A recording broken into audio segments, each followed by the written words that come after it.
अ, थोड़ी-सी परिचय देना चाहूँगा मैं इस कहानी की पृष्ठभूमि पर। अ, दरअसल ये कहानी मेरे अपने होम टाउन की मेरी किशोर उम्र की स्मृतियों से जुड़ी कहानी है और ये वक़्त 35-40 साल पुराने का वक़्त है ये। तो मेरे हम-उम्र साथी उस वक़्त को महसूस कर सकेंगे इसमें और मैं देख रहा हूँ कि काफ़ी सारे लोग हैं जो 80-90 के दशक में किशोर उम्र में रहे होंगे। तो ये वहाँ से ये कहानी बनती है और जो इसका सेट है वो मेरा होम टाउन जो उमरिया है, उस जगह से। जी, कहानी का नाम है शांति मार्ग का गब्बर सिंह। मुन्ना सिद्दीकी कोई बोलता तो शायद कम लोग ही जान पाते, पर उमरिया के शांति मार्ग मोहल्ले में सब उसे गब्बर सिंह के नाम से ज़रूर जानते थे। काली घनी दाढ़ी, बाल बेतरतीब बढ़े हुए, माथे पर काली पट्टी, गले में देवानंद स्टाइल का रुमाल, कॉलर घड़ी और शर्ट की ऊपर की 3-4 बटनें खुली। शर्ट के दोनों छोर नीचे से गांठ बंधे हुए, बेल बॉटम पर चौड़ी बक्कल का कमरपट्टा और हाई हील वाली चप्पल। मुन्ना सिद्दीकी मतलब गब्बर सिंह का ये हुलिया कोई एक रोज में नहीं बना था, बल्कि लगातार इसमें इजाफा होता गया था। उसकी ठहाकेदार हंसी पर जाने किसने उसे गब्बर सिंह कहा और बस तब से मुन्ना सिद्दीकी खुद को गब्बर सिंह की तरह देखना शुरू कर दिया। धीरे धीरे ही सही, पर उसने गढ़ा अपनी ही तरह का गब्बर। मुन्ना सिद्दीकी को हम रास्ते से आते जाते ही देखते थे। उसे देखना भी कोई कम रोमांचकारी न था तब। रास्ते में वह किसी से ज्यादा बात न करता था। यही कारण था कि उसका सस्पेंस हमेशा बरकरार रहा। मोहल्ले में लोग भी बच्चों को डराने के लिए गब्बर सिंह का सहारा लेने लगे थे। शोले का वो डायलॉग याद होगा, माँ कहती है कि जा सो जा बच्चे, नहीं तो गब्बर सिंह आ जाएगा। पर यहां तो सिर्फ नाम लेकर डराने की बात नहीं थी। गब्बर सिंह अपनी शक्ल और सूरत के साथ सामने मौजूद था। छोटे बच्चों में जबरदस्त खौफ था उसका। पर इस खौफ वाले गब्बर सिंह के पीछे मामूली मुन्ना सिद्दीकी था, एकदम मामूली। 8वीं कक्षा में ही स्कूल से बाहर हो जाने वाला मुन्ना उमरिया कचहरी के सामने पान का टपरा चलाता था। एक माँ और 2 बहनों की जिम्मेदारी थी उस पर। पान के टपरे पर कचहरी के लोगों का जमावड़ा रहता और रेडियो पर गाने सुनने वाले फुकटिया टपरे के बाहर पड़ी बेंच पर बैठे रहते। हफ्ते में एक दिन गुरुवार को कॉलियरी खदान से कोयले की लोकल ढुलाई का काम होता था।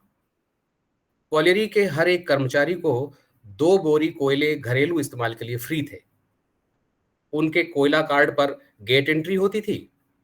5 रुपए प्रति बोरी के हिसाब से ढुलाई मिलती थी उन दिनों। बहुत से नौजवान इस ढुलाई से रोजगार हासिल करते थे। बहुत मशक्कत का काम था। बोरियां खुद भरनी पड़ती। जीआई तार से बोरी के मुहाने सिलकर साइकिलों में लाद कर घर घर पहुंचाने के 5 रुपए प्रति बोरी मिलते थे। ज्यादातर कालरी कर्मचारियों के घरों में हर सप्ताह 2 बोरी कोयले की खपत न थी। सो उनके कार्ड पर गैर कर्मचारी लोग उस कोयले का इस्तेमाल सिगड़ियां जलाने और दूसरे घरेलू इस्तेमाल में लेते थे। बस उन्हें ढुलाई चुकानी होती थी। मुन्ना सिद्दीकी भी गुरुवार के दिन 3-4 फेरी लगाकर 20-25 रुपए कमा लेता था। पान का टपरा उस रोज बंद होता। मोहल्ले में 9-10 परिवारों के लोग कॉलेरी कर्मचारी थे। मोहल्ले में किसी को कोयले की कमी न थी। बाबूजी भी मुन्ना को बुलाकर लालजी सोनी के कार्ड पर घर के लिए 2 बोरी कोयला मंगा लेते थे। मुन्ना सिद्दीकी जब कालिख से लथपथ साइकिल में कोयले की बोरियां लाद कर घर लाता तो देखने लायक होता। सिर को कोयले की गर्द से बचाने के लिए कमांडो की तरह कपड़ा बांधा हुआ होता और कोयले के पत्थरों से पैरों को बचाने के लिए गमबूट पहने हुए होता। पैंट शर्ट एकदम कोयले भरे होते, मुंह नाक पर कालिख होती। मुन्ना सिद्दीकी जिंदगी के दोनों रूप में बराबर खिलता था। मुन्ना सिद्दीकी सिर्फ शांति मार्ग का गब्बर सिंह था। ज्यादातर तो वो पैदल ही निकलता मोहल्ले से, पर उसने अपनी साइकिल को बड़ी शिद्दत से सजाया था। सुनहरी जरीदार पट्टियां, रंगीन बास्केट, स्पोक्स में मोतियां, मडगार्ड के आगे और पीछे लाल रेगजीन के पट्टे, आगे टीन की तख्ती जिस पर काले रंग से लिखा था गब्बर। यह पूरी कलाकारी शंकर भाई की थी। शंकर बर्मन मुन्ना सिद्दीकी के खास दोस्तों में थे, जो कि शौकिया पेंटर थे। मुन्ना सिद्दीकी के घर के ठीक सामने वाली गली में भीतर की तरफ रहते थे। मोहल्ले पड़ोस की दीवारों पर बेल बूटे, चित्रकारी, पोस्टर, बैनर, शादी ब्याह वाले घरों में दीवार पर नगाड़े शहनाई बनाना, शायरी लिखना, ये सब शंकर भाई करते थे। स्कूली बच्चे मूलोद्योग परीक्षा के लिए मिट्टी और गत्ते के घर, मोटर गाड़ियां, गुलदस्ते आदि बनवाने के लिए शंकर भाई के पास ही दौड़कर आते थे। उनकी मंडली में राकेश, मंटू, पप्पू, कोद्दू, जित्तू, ये सब शामिल थे, जो गब्बर सिंह की इमेज बिल्डिंग के लिए काम करते थे। उनकी बैठकें जमती थीं और प्लानिंग चलती थी। उमरिया कस्बे में शांति मार्ग मोहल्ले की इस युवा जमात की फुर्सत का यह एक रचनात्मक पहलू था। अनजाने ही वो मुन्ना सिद्दीकी को गब्बर सिंह बना बैठे थे, और अब कहानी और किरदार दोनों को बढ़ाते चलना उनकी रचनात्मकता और उनकी खुराक दोनों के लिए जरूरी हो गया था। इसी सिलसिले में शंकर बर्मन ने एक बड़े चुनावी पोस्टर के पीछे गब्बर सिंह का पोर्ट्रेट बनाया।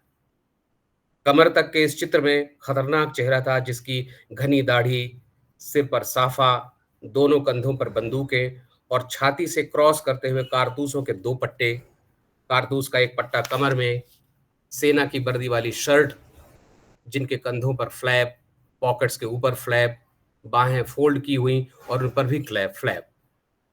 काले रंग से बनाए गए इस पोस्टर को खड़ा करने के लिए उसके चारों तरफ बांस की खपच्चियां मढ़ी गईं, जिन्हें आपस में जीआई तार से कसकर बांधा गया था।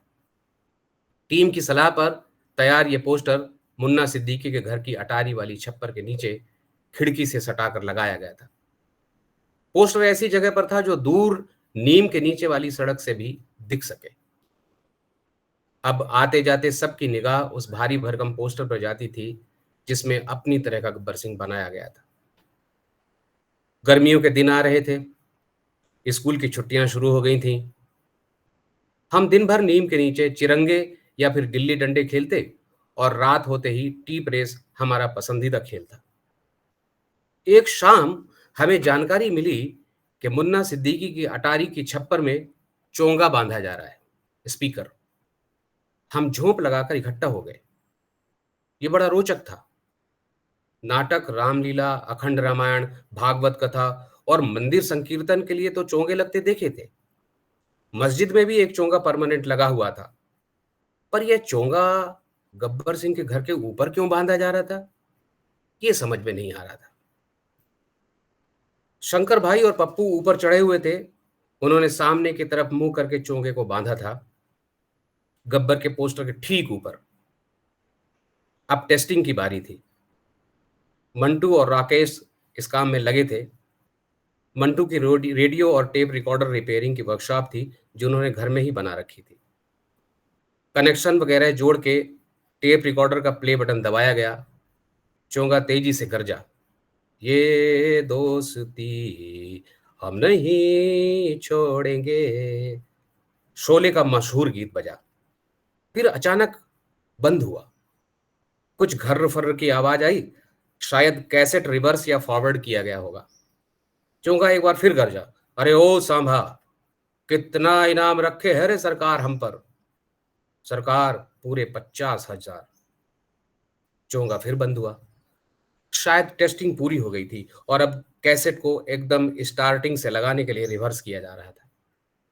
घर्र फर्र की आवाज आ रही थी।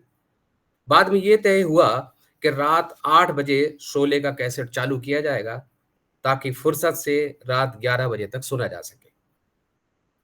जबरदस्त माहौल था मोहल्ले में। हम सब भी इसी गुंताड़े में थे कि कहाँ बैठकर स्टोरी का मजा लिया जाए। साफ-साफ आवाज भी सुनाई दे और आस-पास किसी तरह का डिस्टरबेंस भी ना हो।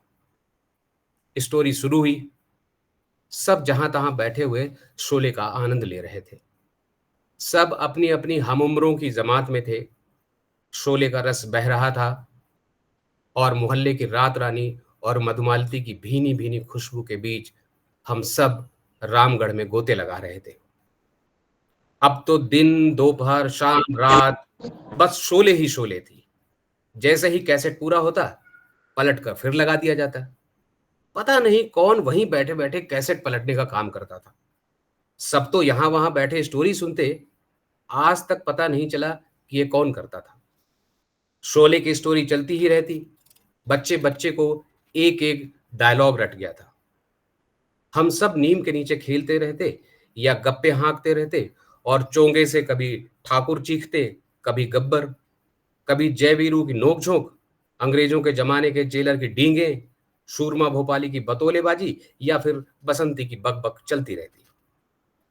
इस बीच गब्बर के पोस्टर के ऊपर लाल रंग की पन्नी में लपेटकर एक लट्टू बल्ब भी लगा दिया गया था, जो गब्बर की उपस्थिति का एहसास देता रहता। मोहल्ले के बच्चों में मुन्ना सिद्दीकी का रुतबा अब और बढ़ गया था। कभी-कभी पीपल के नीचे चौतरे पर मजमा भी लगता था। गब्बर सिंह बीच में बैठते और चारों तरफ से मोहल्ले भर के लौंडे लफाटी घेरे रहते। कुछ छोटे बच्चे डरते भी, लेकिन गब्बर को देखने का ऐसा कौतूहल था कि चाचा, पिता या बड़े भाई की उंगली थाम के मजमे के पास जरूर आते। मुन्ना सिद्दीकी साइकिल पर अपना रेडियो टांगते और फुल वॉल्यूम में गाना बजाते मोहल्ले से गुजरते। गब्बर के आने जाने का पता उनके रेडियो से लग जाता। कितने ही घरों की खिड़कियां खुल जाती थीं उस गब्बर को देखने के लिए, और कुछ एक की बंद भी। बंद होने वाली खिड़की मिश्रा जी रेंजर साहब के घर की थी। दरअसल गब्बर सिंह की पूरी कहानी इस खिड़की के इर्द गिर्द बुनी हुई थी। मुन्ना सिद्दीकी का दिल कभी आ गया था इस खिड़की पर टिके एक चेहरे पर। रेंजर साहब की बड़ी बेटी ने एक बार मुन्ना सिद्दीकी को बड़ी हिकारत से देखा था और बस मुन्ना सिद्दीकी फिदा हो गए थे उस पर। फिर तो आते जाते उनकी नजर खिड़की पर जरूर जाती थी। एक बार रास्ते पर आमना सामना होने पर अंग्रेजी में स्टूपिड कहा था उनको। मुन्ना सिद्दीकी का अंग्रेजी पढ़े लिखे न थे, पर रेंजर साहब की बेटी के टोन से उन्होंने इसका मायना भांप लिया था और फिर उनकी दीवानगी बढ़ती गई। गली से आते जाते उन्होंने अब एक नया फिल्मी गाना शुरू किया था। हमरे गांव वाली गुड़िया जब जवान हुई, तब हमरा गंगा स्नान हुई। गंगा स्नान का इतना अच्छा प्रयोग फिर कभी ना हुआ, न तो फिल्मी गीतों में और न असल जिंदगी में। और जब इस गीत को गाते हुए मुन्ना सिद्दीकी गली से निकलते, तो यह खिड़की बंद हो जाती। मुन्ना सिद्दीकी भी बड़े कमाल के फनकार थे। इसके बाद उन्होंने गीत ही बदल दिया और गाने लगे, ये खिड़की जो बंद रहती है, मेरी दुश्मन है ये, मेरी उलझन है ये, बड़ा तड़पाती है, दिल को तरसाती है, ये खिड़की जो बंद रहती है। रेंजर साहब के तबादले के बाद यह सिलसिला खत्म हो गया। कोई नहीं जानता कि स्टेशन पर विदा करते वक्त भीड़ में मुन्ना सिद्दीकी भी थे। ट्रेन की उस खिड़की की तरफ देखते हुए एक रेशमी रुमाल लहराया था उन्होंने, जो एक बार रास्ते पर गिराया था किसी ने जानबूझकर। वो रेशमी रुमाल बहुत सालों तक मुन्ना सिद्दीकी के गले की शान रहा, पर गब्बर सिंह का स्वांग फिर कभी न धरा उन्होंने, जैसे कोई मना कर गया था उन्हें इसके लिए। सिद्दीकी चच्चा अब 63 साल के हैं। उलझे हुए बाल और सफेद खिचड़ी दाढ़ी वाले चेहरे पर नजर का चश्मा रहता है। घर से 3-4 किलोमीटर साइकिल चलाकर दुकान आते हैं रोजाना। साइकिल अभी भी हमसफर है उनकी। उमरिया में चपहा कॉलेरी के मुहाने में चाय नाश्ते की एक गुमटी है उनकी। मजमा अभी भी लगता है वहां, पर मजमे का मंजर अब वो नहीं रहा। पगार पाने के बाद खदान मजदूर उनकी गुमटी पर आकर साहूकार के कर्जे का हिसाब किताब करते हैं। चिल्ला चोट भी होती है, दारूखोरों के बीच झगड़ा भी होता है, चाय समोसे भी बिकते हैं, पर अब कोई डरता नहीं उनसे। न कोई गब्बर सिंह के नाम से जानता है उनको। पता नहीं सिद्दीकी चच्चा को भी ठीक तरह से याद है कि नहीं कि एक जमाना गब्बर के रुतबे में गुजारा है उन्होंने। शुक्रिया।